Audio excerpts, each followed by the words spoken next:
Guys আপনাদের সাথে দেখেন আছে দুইটা মোবাইল, একটা হলো আইফোন নয়, তাও এটা আইফোন বলতে পারবেন। আরেকটা আছে স্যামসাং, আমারটার মতো একদমই।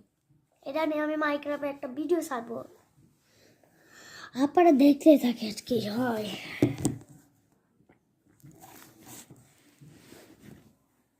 ওকে, এই মোবাইলে যত বিশিষ্ট আছে প্রোগ্রাম অনেক এগুলো। হ্যালো গাইস, আজকে আমার মাইক্রাফট খেলতে আছে, দেখা যাক কি চালা যায়। ক্রিয়েটিভ দিয়ে